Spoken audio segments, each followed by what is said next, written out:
Pour cette nouvelle chronique, Le temps d'un popcorn, on vous présente les films qui seront à l'affiche pour le mois de mars.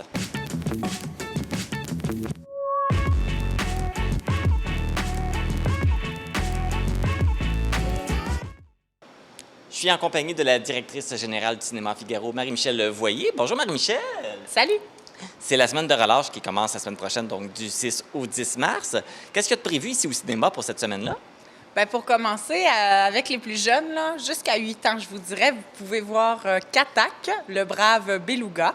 Donc, c'est un film d'animation québécois. Ça nous vient des studios Imina. Donc, c'est un nouveau studio qui remplace les films Séville. Donc, c'est vraiment à voir. C'est un produit d'ici. Il y a d'autres films qui vont être présentés également à l'affiche cette semaine-là? Oui, donc là, je vous ai parlé comme jusqu'à 8 ans, on vous propose Katak. Ensuite, un peu plus vieux, là, jusqu'à 10-12 ans, on vous propose Coco Ferme, qui est aussi un film québécois, mais cette fois-ci, on est en prise de vue réelle.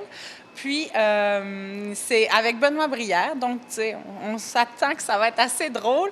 Puis, c'est des préados qui se retrouvent à démarrer une ferme de poules pondeuses. Donc, c'est leurs aventures dans leur démarrage d'entreprise.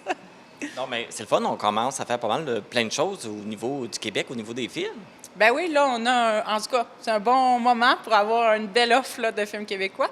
Puis, vu qu'on est sur la lancée, mais après la relâche, là, on vous présentera, vu qu'on nous le demande un peu, là, Le Plongeur, qui est tiré du livre, qui est un film québécois que vous pourrez voir en mars, mais après la relâche. Seulement. Oui. Et puis, pour le reste du mois de mars, est-ce que, bien, juste avant, est-ce qu'il va y avoir des heures d'ouverture différentes pour la semaine de relâche? Oui, oui, absolument. Donc, de lundi jusqu'à vendredi, on est ouvert tous les après-midi.